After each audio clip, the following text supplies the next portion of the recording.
On va réaliser l'exercice suivant. Donc, l'exercice consiste à écrire un algorithme permettant de lire un nombre fini de notes de type réel comprises entre 0 et 20 et d'afficher la meilleure note, la pire des notes et la moyenne de toutes les notes. D'accord. Donc, on va commencer par créer l'algorithme qui va nous permettre de faire ça. Ok, donc, on va commenter tout ça et on va créer notre algorithme StatNote. Ok, donc on va revenir à la description. Donc on va avoir un algorithme qui va nous permettre de lire un nombre fini de notes de type réel compris entre 0 et 20. Donc puisqu'on a un nombre fini de notes, donc on suppose que l'utilisateur va nous donner la liste des notes. Donc ce qu'on va essayer de faire au début, c'est d'aller dire à l'utilisateur, tu vas nous donner le nombre de notes que tu veux qu'on lise, quoi. Donc comme d'habitude, on va avoir nos variables qu'on va ajouter au fur et à mesure. On a le début et là, c'est la fin. Très bien. Et donc, la première chose à faire, c'est de lui dire écrire, donner le nombre de notes à saisir. Très bien. Et cette donnée-là, en fait, elle doit être un entier positif. On doit avoir un nombre de notes positives. Donc, on va lire ces notes-là. Donc, si on va l'appeler mbNote pour avoir le nom des variables qui soit clair. Et là, qu'est-ce qu'on va faire? On va lui dire de répéter ça. Donc, il va répéter tout ça. Voilà. Jusqu'à quoi? Jusqu'à ce que notre mbNote soit supérieur strictement à 0. Voilà. Ça, c'est la première étape. Ensuite, on va lire note par note et on va vérifier les trois paramètres qu'il nous a demandé. Donc, il veut la meilleure note, la pire des notes, la meilleure note, la pire des notes et la moyenne de toutes les notes. Donc, on a besoin ici d'une variable qui va s'appeler note, qui va être de type réel. Donc, de type réel. On a besoin ici de la meilleure note et de la pire note. Pire, c'est relatif. Et on a besoin d'un mbNote qui va être un entier. Voilà. Maintenant, on va réfléchir sur l'initialisation de nos variables, meilleure note, pire des notes, parce que vous allez faire des tests, vous allez comparer entre la note que vous lisez et les notes que vous avez avant. En fait, on a deux choix ici. Ou bien on va dire, tiens, je vais lire à part la première note et je vais l'affecter à la meilleure des notes et la pire des notes. Ou bien vous vous dites qu'on va initialiser ces notes-là de sorte que dès la première comparaison, on est sûr que la meilleure note va être la note qu'on vient de lire et la pire des notes va être la note qu'on vient de lire. Pour faire ça, on va lui dire que la meilleure note, ça va prendre la valeur 0. Donc ici, on va lui affecter 0. Comme ça, on est sûr que la première lecture, on n'aura pas pire que 0. Donc automatiquement, cette note-là va être la nouvelle meilleure note. Et la pire note, ça va être au contraire 20. Et comme ça, on est sûr que la pire des notes va automatiquement prendre cette valeur-là, sauf si elle est égale à 20. Donc, il n'y a pas de souci de ce point de vue-là. Et on a besoin de notre total note qui va nous permettre en fait de calculer le total des notes que nous sommes en train de saisir pour pouvoir calculer après la moyenne. Ça va être égal à 0 puisque c'est la valeur neutre de l'addition. Donc on va ajouter notre variable ici. Très bien. Maintenant, qu'est-ce qu'on va faire? On va lui dire, tant que... on a le nombre de notes, donc c'est déterministe. Donc pour i allant de 1 à mbNote, qu'est-ce que tu vas faire à chaque fois? Fin pour lui dire que ça va se terminer ici. Et là, qu'est-ce qu'on va faire? Eh bien, on va tester. Si la note, on va lire une note, donc on va lire la note, d'accord? Et on va en même temps lui demander écrire, donner une note entre 0 et 20. D'accord? Et là, on va répéter ça tant que quoi? On va lui dire de répéter tout ça. Donc tout ça, ça doit être indenté. Donc on va répéter tout ça jusqu'à ce que la note soit... Une note, c'est compris entre 0 et 20. Donc jusqu'à ce que la note soit supérieure ou égale à 0 et notre note soit inférieure ou égale à 20. Voilà, très bien. Et là, on aura toujours notre note qui est correcte. Maintenant, qu'est-ce qu'on va faire? On va aller tester. On va lui dire, si cette note-là, elle est supérieure à meilleure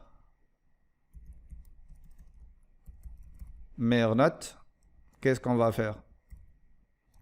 Alors, on va lui dire que note va recevoir, plutôt meilleure note va recevoir note. Donc, on va prendre celle-là et on va lui affecter la note actuelle.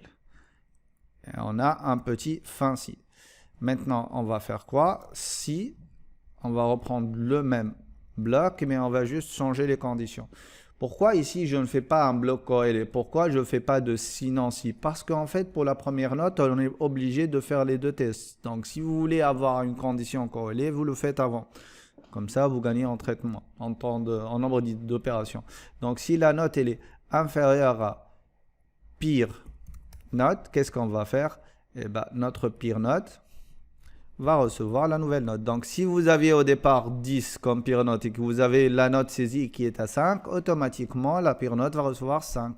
De même ici, si vous avez la meilleure note qui est égale à 15 et que vous avez une nouvelle note de 17, automatiquement, la meilleure note devra prendre la valeur 17. Maintenant, la chose qui est non conditionnée dans cette boucle, c'est quoi? C'est qu'on a ce qu'on appelle total note qui va automatiquement prendre la valeur, l'ancienne valeur de total note à laquelle on va ajouter la nouvelle note qu'on vient de lire. Maintenant, à la sortie de notre boucle, on peut lui afficher ce qu'il veut. Donc, on peut écrire que quoi? Que la meilleure note et là, on va lui donner meilleure note. On va le faire une ligne par ligne, comme ça, c'est plus simple. OK? Maintenant, on a la même chose ici et on a ça là. Et on va juste récupérer ça. Voilà. On a maintenant la pire note et là, on va lui afficher pire note. Et ici, on a la moyenne des notes et là, on va lui afficher quoi? Total note sur le nombre de notes. Donc sur, je vais juste MB note, voilà, MB note. Et voilà, ça c'est l'algorithme, c'est l'aspect algorithmique de la chose. Maintenant, on va essayer de traduire tout ça en C. Donc on va reprendre tout ce code-là et on va le traduire petit à petit en langage de programmation C. Donc la première partie, c'est quoi? C'est toute cette partie déclarative qui contient l'ensemble des variables que nous avons ainsi que l'initialisation. Donc comme d'habitude, on va utiliser toujours la même façon de faire. Donc on va commencer par inclure notre bibliothèque studio.h. Ici, on n'a pas besoin d'autres bibliothèques. On va commencer notre fonction principale qui est la fonction main et on va commencer à traduire petit à petit le code que nous avons. Donc juste ici, je vais indenter un petit peu. Au début, on n'en a pas besoin. Donc on a toute cette partie-là qu'on doit traduire. Donc ici, on va avoir un float. Donc ça va être quoi? Toutes ces variables-là. Donc je vais le récupérer comme tel. Voilà. Par contre, ici, ce qui est bien, c'est qu'on peut initialiser tout ça là. Donc, note, je vais l'initialiser à 0, juste pour la bonne pratique. La meilleure note, bah, ça, elle a un sens. On va l'initialiser à 0 pour pouvoir la comparer et après récupérer la première valeur. La pire des notes, ça va être 20. Et le total des notes, puisque c'est une somme, on doit avoir l'élément neutre de l'addition. C'est 0. C'est bon. C'est fait. Maintenant, on a cette partie-là. Donc, c'est la lecture conditionnée de notre élément. Donc je vais supprimer ici pour garder un petit peu de visibilité. Vous avez l'algorithme qui est tout en haut.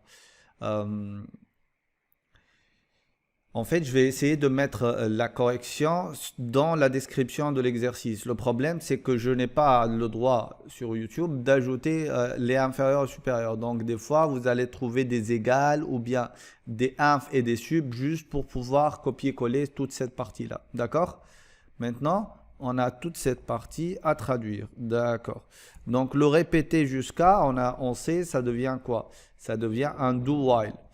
D'accord? Donc, qu'est-ce qu'on va lui dire ici? On va lui dire do while quoi? Bah, tu vas répéter la lecture tant que il nous donne un nombre qui n'est pas correct. Et nous, le mbNote, on a oublié de définir la variable mbNote ici. Donc, int mbNote. Voilà, qui est égal à 0 au départ. Voilà. Tant que le mbNote, il est... qu'est-ce que je fais? Voilà. Tant que le mbNote est inférieur ou égal à 0, et ben tu vas nous redonner une note. Pourquoi? Parce qu'un nombre, ça doit être supérieur strictement à 0. Et là, à la place de écrire, on va faire quoi? Un petit printf. Il va nous afficher tout ça. Il ne faut pas oublier d'ajouter le point virgule à la fin.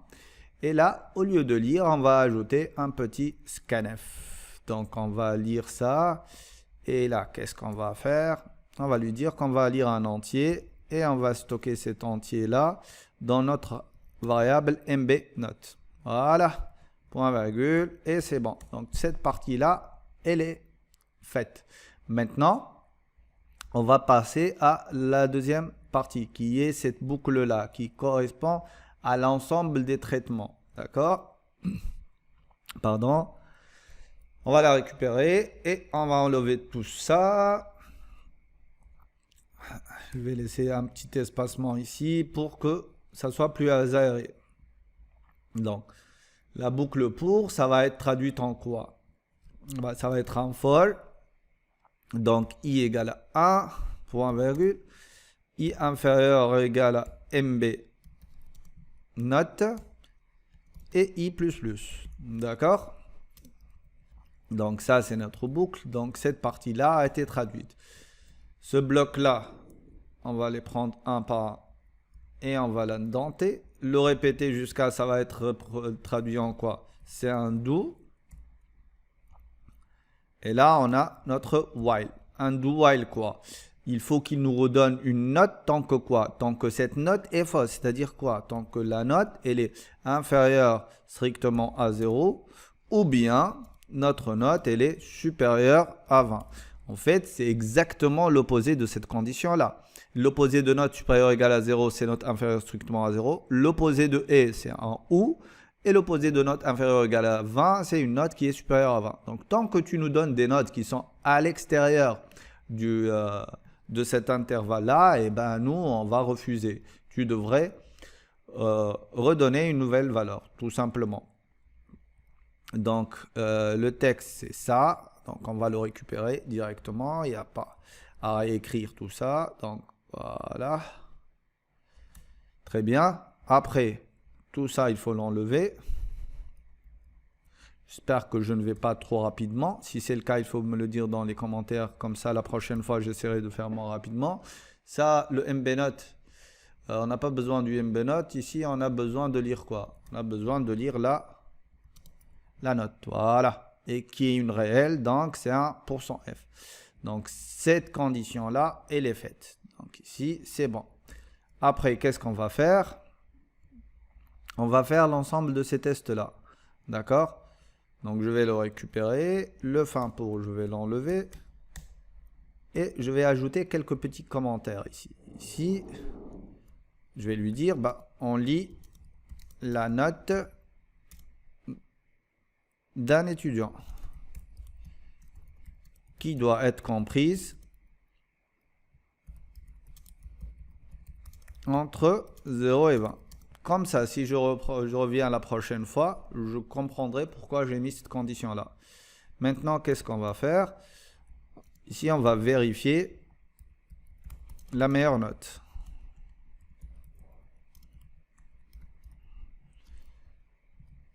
Donc voilà, l'équivalent du si c'est un if tout simplement. C'est le même niveau que ça. Ok, maintenant if la note est supérieure à meilleure note, il n'y a pas d'alors en C. Donc vous pouvez faire ça. Mais vous pouvez l'enlever puisqu'ici on a une seule instruction. Mais on va essayer de la garder tout le temps pour avoir un code qui est clair. Maintenant, enfin si, elle ne sert à rien. Et tout ça, on doit le décaler. Donc ici, c'est un if. Ici, c'est une parenthèse fermante. Et ici, c'est une parenthèse, plutôt une accolade ouvrante.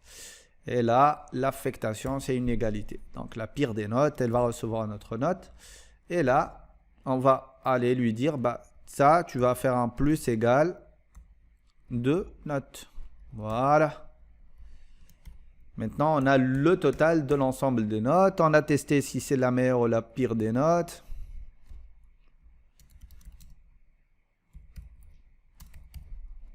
Voilà. Et là, on est en train de calculer la somme des notes.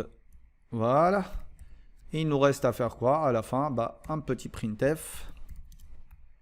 La meilleure note est 2%%f. J'aurais pu tout écrire dans la même ligne, mais pour la lisibilité, c'est mieux comme ça. Donc ici, je vais lui dire, bah, tu vas m'afficher la meilleure note. Je vais ajouter un retour à la ligne pour avoir quelque chose de bien clair. Voilà. Et je vais reprendre tout ça. Et je vais, voilà, le coller. Ici, ça va être la pire note et là, ça va être, au lieu de meilleure note, c'est pire note. Et ici, la moyenne est des notes et %f. Et là, je vais avoir quoi? Donc, ça va être total note sur MB note. Voilà. Là, on va ajouter un petit peu de formatage. C'est un point de F. Au max, tu vas avoir 2 chiffres après la virgule. Voilà. Et c'est tout. Donc ça, c'est la correction de notre exercice en algorithmique et en C. D'accord? Maintenant, l'idée, c'est de se dire que là, dans cette partie-là, ça dépend du compilateur. Il y a des compilateurs qui convertissent automatiquement pour ce qu'il y a un pourcentage F, d'autres pas. Parce que ça représente div. Et div, ça nous donne la partie entière. Pour être sûr, on aurait pu ajouter un float ici. Et comme ça, quel que soit le compilateur, ça devrait faire le même travail. Donc, je vais appeler ça stat note. Voilà. Et on va enregistrer. Là, il nous dit que quoi? Qu'est-ce qui se passe ici? Do while mbnote inférieur ou égal. Voilà. On va compiler encore une fois. For i égale à 1, i inférieur ou égal à mbnote, i plus plus. C'est quoi le problème ici? Une seconde. Ah, j'ai oublié de déclarer le i. Donc ici, je vais déclarer mon i qui va être initialisé à 0. Je compile, il n'y a plus d'erreur normalement. On va lui dire qu'on va saisir moins 5 notes. Il me dit non, ok. Je lui dis 3 alors. Si je te donne moins 21, tu ne vas pas accepter, ok. Donc je te donne 14, 15 et 16. Donc la meilleure note est 16. La pire des notes est 14 et la moyenne des notes c'est 15 et le compte est bon. On va réessayer juste pour voir le truc de la virgule. Donc si je lui dis par exemple qu'on veut avoir deux notes, une de 14 et une de 15, 15, 14 et 14,5, le compte est bon et on a les statistiques demandées par l'exercice. Voilà, j'espère que je n'ai pas été trop lent. Au prochain exercice.